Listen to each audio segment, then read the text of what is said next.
The Immortal's undoing. The city was a cesspool of lost dreams and forgotten souls, a place where neon lights flickered over cracked sidewalks and the scent of rain mixed with gasoline and despair. Evelyn Bennett had long given up on expecting anything new from life.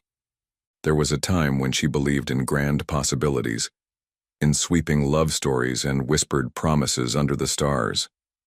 But those days had faded like a well-worn page in an old book, leaving behind only the ink stains of disappointment.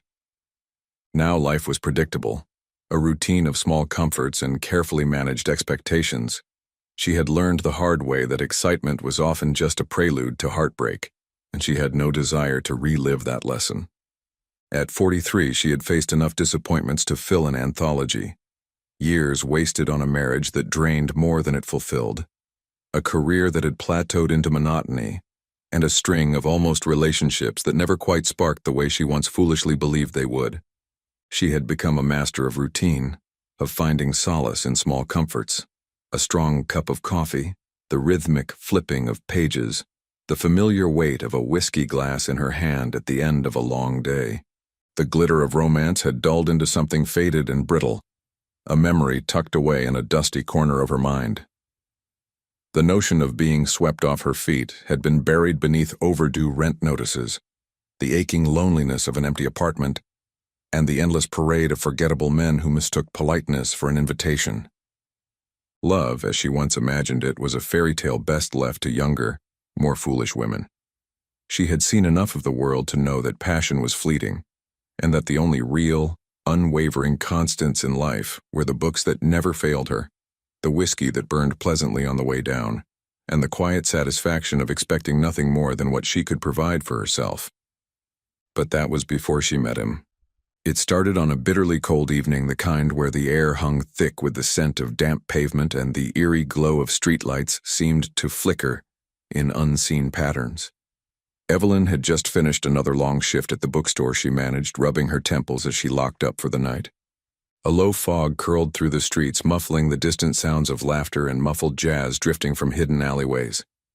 The city's nightlife pulsed in the distance, a heartbeat of restless souls seeking something, anything, to stave off the creeping loneliness. But she had no interest in it. The night held secrets, whispers of things unseen, shifting in the air like ghostly murmurs just beyond the edge of perception. The wind carried a chill that was more than just the cold. It felt watchful, as if unseen eyes lurked within the darkness. But for Evelyn, it was just another night. Just another solitary walk home through dimly lit streets where the darkness pressed close as if waiting for something, or someone, to break the stillness. Then she saw him, tall, impossibly still. A presence rather than a person, standing in the shadows of an alleyway where the darkness clung like a living thing. His piercing dark eyes locked onto her with unsettling intensity, reflecting the dim, flickering light like twin shards of polished obsidian. There was an unnatural grace in the way he stood, a quiet authority that made the night itself seem to hold its breath. The air around him was different, charged with something she couldn't quite place, something ancient and predatory. And yet, Evelyn did what she always did when faced with a man trying to unnerve her. She rolled her eyes, exhaled in irritation, and kept walking as though he were nothing more than an insignificant shadow. Most people pretend not to notice the monsters, he murmured, his voice rich as velvet. Evelyn sighed, pausing just enough to throw a glance over her shoulder. Monsters? Please. You're just another man lurking in the dark, hoping to scare a woman into a conversation. His lips curved into a smirk, something ancient lurking beneath it. Not quite. A normal woman would have run, but Evelyn was not a normal woman. Life had bled out the fear from her long ago. So instead, she arched a brow. Oh, let me guess. You're a vampire? How original. Amusement flickered across his face, and he stepped forward into the dim glow of a streetlight. He was beautiful, ageless, sharp cheekbones, dark wavy hair, a sculpted mouth that looked both cruel and enticing. My name is Lucian, he said, tilting his head. And yes, Evelyn, I am a vampire. She didn't flinch. She didn't gasp. She merely exhaled and crossed her arms, the flickering streetlight casting a faint glow over her unimpressed expression. "And?" she asked, her tone laced with dry amusement, making it painfully clear that she obviously did not believe him. If anything, she looked more exasperated than intrigued, as if this was just another ridiculous encounter in an already exhausting day. The sheer absurdity of it made her smirk slightly, waiting for the inevitable punchline to his performance. Lucian hesitated. Humans always reacted one of two ways: terror or infatuation, but she was neither terrified nor entranced. She met his gaze with steady defiance, unshaken, unimpressed. A flicker of something unfamiliar stirred within him: intrigue. For centuries he had grown accustomed to predictable responses, to mortals who either worshipped him or cowered in fear. But this woman was different, and that unsettled him more than he cared to admit. He had warned her, in his own way. There had been moments when his voice had taken on a strange, distant edge, when his words held weight beyond their meaning. "You shouldn't be so comfortable in the dark," he had said once, his tone almost regretful. "Not everything in it has good intentions." But this woman... She stared at him with the bored expression of someone unimpressed with the supernatural. "And," he murmured, stepping closer, "I am very, very hungry." Evelyn let out a slow breath, pulling out a cigarette instead of running. "Oh, for God's sake. If you're planning on attacking me, just get it over with.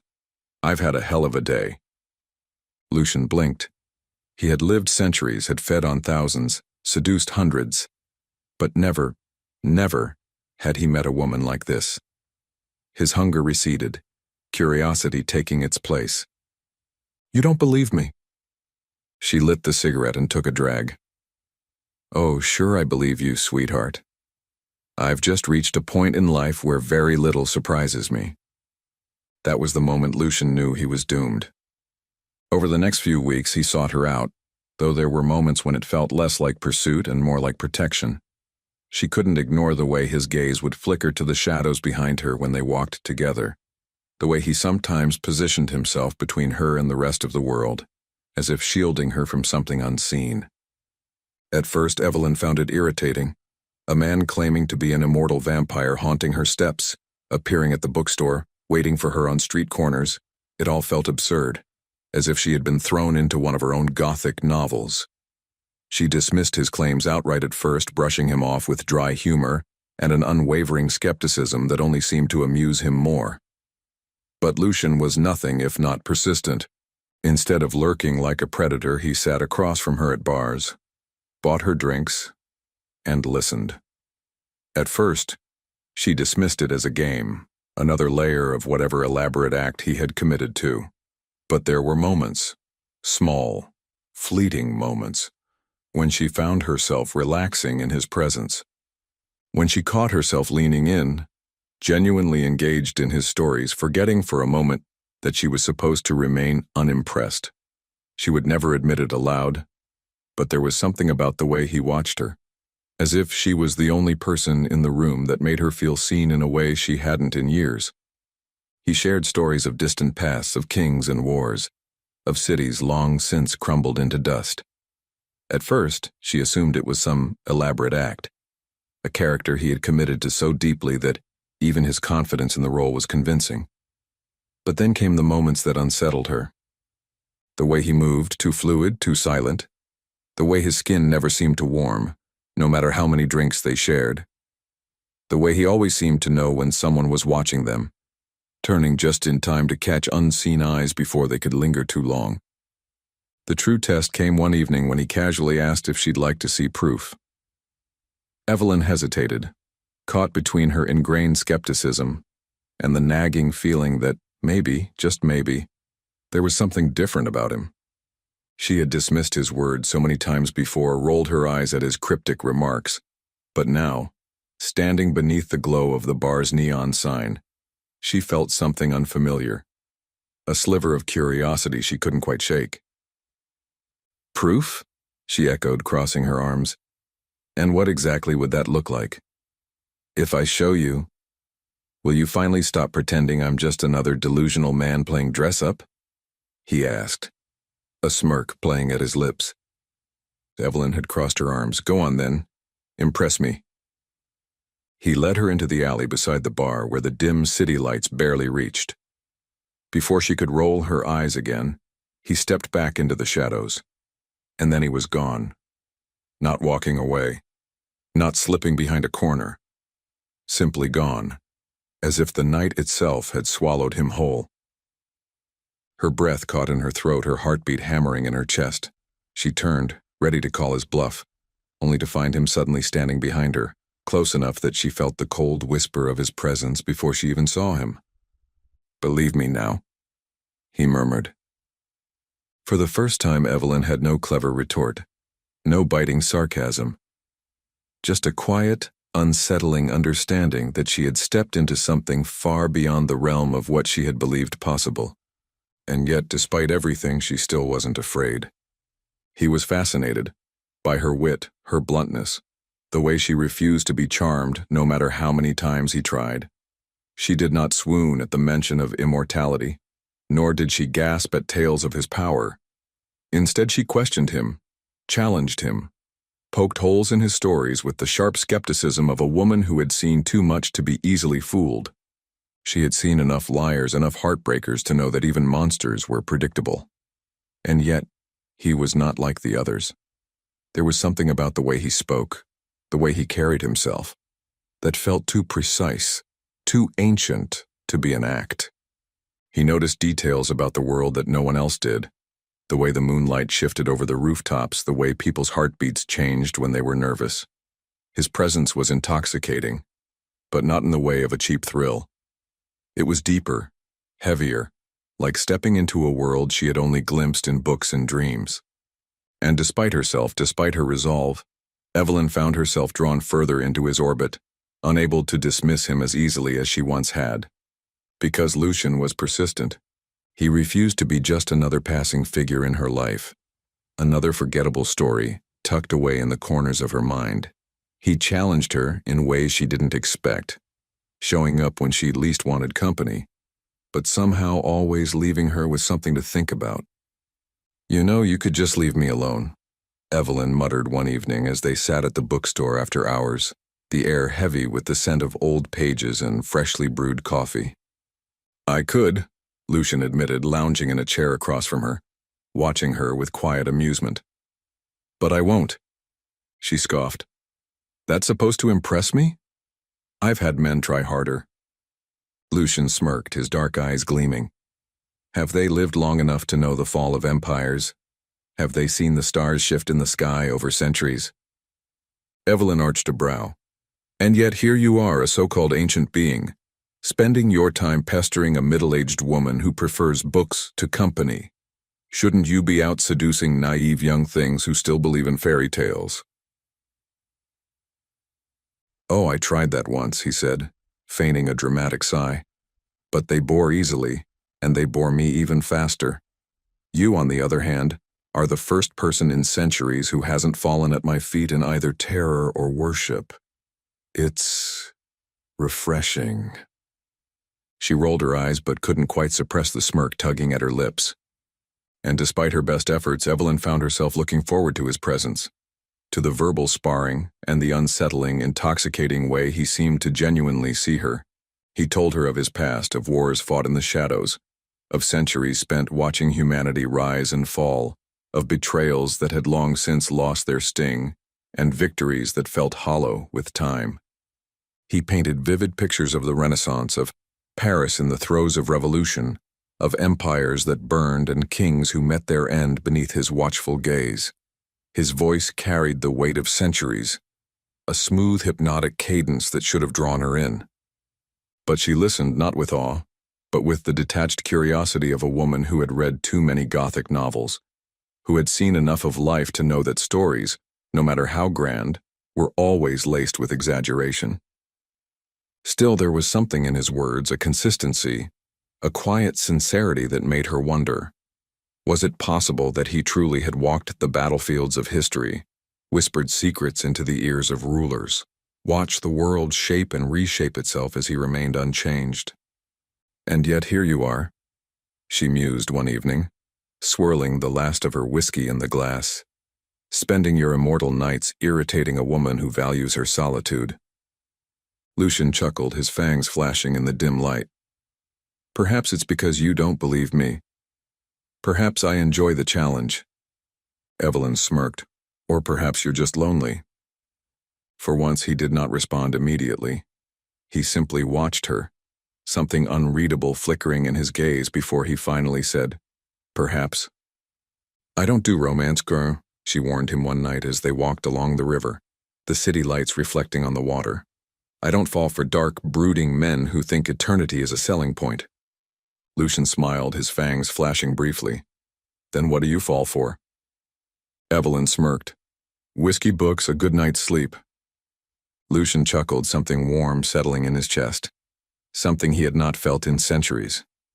The night she finally realized she was in too deep was the night she saw him fight, and the night she had to make a choice that could no longer be dismissed with sarcasm or skepticism. There had been signs, she realized later, subtle things she had dismissed as quirks or coincidences. Sometimes when she was near him, the air would shift in an almost imperceptible way, as if charged with unseen energy. A shiver would crawl up her spine at moments that felt too quiet, too expectant. She had caught herself looking over her shoulder more than once, sensing something watching from the shadows, but had always shaken it off. Her mind, logical and grounded, told her she was being ridiculous. But still, the feeling lingered. The way Lucian always seemed to sense when someone was watching them, the way his presence seemed to warp the space around him, making the air feel heavier, more charged. More than once, she had caught him staring at something just beyond her sight, his expression unreadable, his body unnaturally still. And yet, he never explained. Not fully. They had been leaving a quiet bar, the evening air crisp with the promise of an ordinary walk home, when a group of men, hunters, she later learned, stepped out of the darkness. Their movements were precise, too calculated to be mere drunks looking for a fight. They carried weapons laced with silver, their eyes filled with purpose. And they were coming for him. The air seemed to vibrate with something ancient as Lucian shifted before her eyes. His fangs lengthened, his pupils dilated into something inhuman, glowing faintly like embers in the dark. Shadows seemed to coil around him, drawn to his presence like a living force. Then, with a speed too fast to follow, he was upon them. It was over in minutes. Lucian moved like a specter of the night, a tempest coiled in human shape, barely restrained by flesh and form. One moment he was beside her, the next he had disappeared into the fray, striking with a speed that the human eye could barely follow. Blades gleamed, bodies collapsed, and the sickening scent of blood filled the air. But he wasn't unscathed. One of the hunter's blades found its mark, slicing into his shoulder. His hiss of pain was brief, but she heard it. Blood splattered the pavement, and she watched him, truly saw him in a way she never had before. Something beyond human, something powerful, a force of nature barely restrained. But before she could process it fully, a rough hand yanked her back, and she gasped. A hunter had her, his grip tight around her arm, a silver blade flashing near her throat. Lucian's growl reverberated through the alley, deep and primal, shaking the air with an unearthly force. It wasn't just a sound, it was a declaration, a force that made the air itself quiver. Evelyn felt it in her chest, a deep, guttural vibration that sent ice and fire racing down her spine. It should have terrified her, should have made her run, but instead, it rooted her in place, her breath catching as something dark and electric stirred within her. The sound was raw, ancient, and untamed, curling around her like a living thing, pressing against her ribs as if demanding to be acknowledged. It sent a chill skittering down her spine, but not out of fear, out of something else entirely. A dark thrill, and understanding that she was witnessing something beyond human, beyond legend. The air itself felt charged, as if the very night was recoiling from the force of his fury. He hesitated for the first time, his predatory instincts warring with his need to protect her. And yet when he turned to her, his breath ragged, his shirt torn and blood staining his skin, he was met not with fear, but with something else entirely: defiance. Because Evelyn had not stood idly by. She had reacted, grabbing a broken bottle from the ground and ramming it into the hunter's leg, forcing him to release her with a pained shout. She stumbled but didn't fall. Her hands shook, but she clenched them into fists, raising her chin as she met Lucian's gaze. She didn't scream. She didn't run. She stepped forward, her pulse pounding, but her hand steady, though she couldn't quite understand why. Logic dictated she should be terrified, should turn and flee from the chaos still thick in the air. But instead, something inside her burned, a defiance she hadn't known she possessed. The rush of adrenaline made her heart hammer against her ribs, but it wasn't just fear. It was something deeper, something raw. She surprised even herself as she met Lucian's gaze, unwavering, as if daring him to acknowledge the unspoken shift between them. Instead, she reached up and brushed a drop of blood from his cheek, the warmth of his skin unexpected beneath her fingers. It was an absurdly tender gesture given the carnage surrounding them, but it felt right. "You're a mess," she murmured. Lucian's entire body went still. He had expected fear, revulsion. But this was something else, something more dangerous. His hand caught her wrist, his touch cool against her skin. "Why aren't you afraid of me?" he whispered. Evelyn exhaled. "Because I've met worse monsters." Lucian had no answer for that. The world around them was still, the bodies of his attackers sprawled lifeless on the ground. But in that moment, none of it mattered. The chaos, the danger, the fact that this woman, this impossibly frustrating, beautifully stubborn woman, had just willingly stepped into his world. He started to move, his lips lingering just a breath away from hers, the space between them charged with an unspoken longing. A war raged in his eyes, uncertainty, hunger, a fear she couldn't quite place. Was he afraid of rejection, or of something far deeper, something neither of them were ready to name? Evelyn felt her pulse quicken, her own hesitation mirroring his. Then, as if making a decision neither could take back, she closed the distance. The moment their lips met, the world around them melted away. It was slow, deliberate, a promise and a surrender all at once. The heat of her lips against his sent a shiver down his spine, an unexpected warmth that sank deep into the marrow of his being. Her fingers, hesitant at first, traced along the sharp line of his jaw before sliding into his dark hair, pulling him closer. The scent of her, a mix of whiskey, aged paper, and something uniquely Evelyn, intoxicated his senses in a way no blood ever had. He expected her to pull away, to mock him, to roll her eyes and dismiss him like she had from the start. But she didn't. Instead, she pressed against him, her breath mingling with his as the kiss deepened, slow and searching, neither of them rushing, neither of them willing to break the fragile, intoxicating moment. His hands, careful yet possessive, ghosted down the curve of her back, memorizing the feel of her, as if grounding himself in this impossible reality. For the first time in centuries, Lucian felt something truly terrifying. Hope.